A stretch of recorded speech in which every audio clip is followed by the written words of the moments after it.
Hello everyone, welcome again to my channel. And today we'll be talking about something really annoying, and it seems there's no solution to it. I just can't understand why the waiting time has been so crazy in Manitoba, Winnipeg, and seems the government don't even have an idea on how to resolve this issue.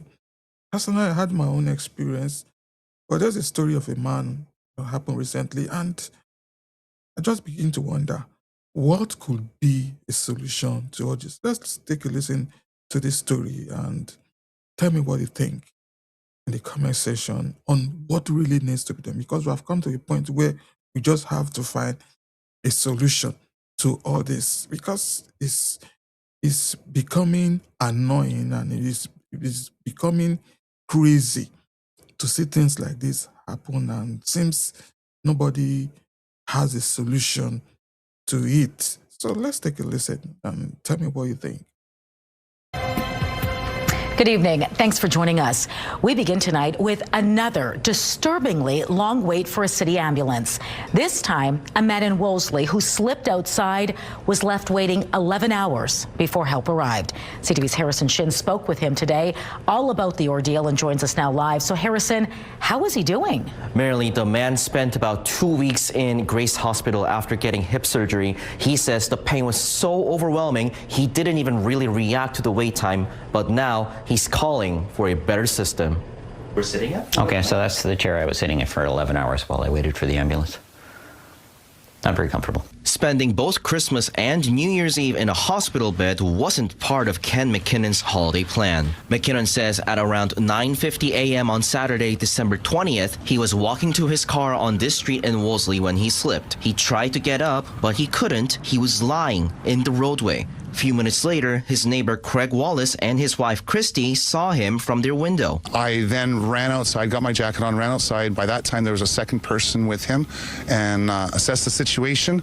He said he thinks he broke his hip, and so the three of us managed to move him into his house. McKinnon says his wife Vera called an ambulance right after, but he says first responders did not come to his house until 9 p.m. that day, waiting for 11 hours. I was just breathing through the pain. I was taking Tylenol and ibuprofen, and nothing was helping.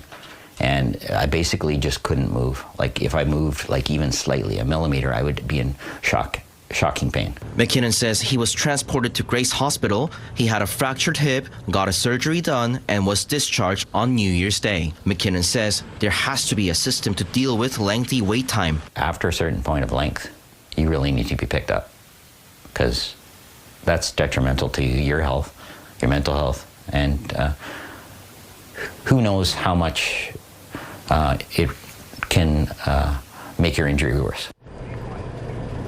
And Merrily, it's worth noting this is not an isolated incident. In September, a 93-year-old man was left waiting on his front lawn for 6 hours for an ambulance after he also fell and broke his hip.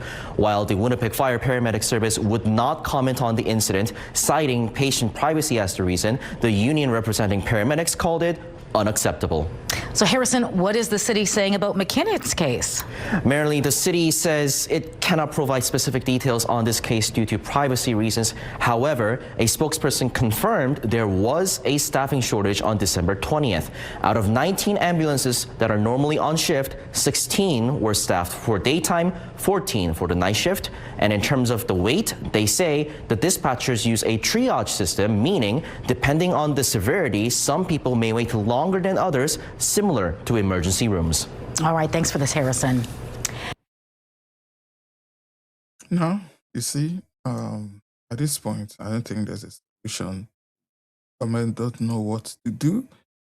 And what are your suggestions? What do you think needs to be? Because definitely something needs to be done. Can't continue this way.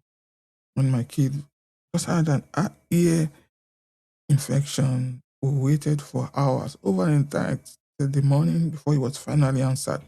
Got there around 11. This can't continue. So let me know in the comments section, what do you think is the solution? And I just tired of all this. Thanks for watching. See you in my next video.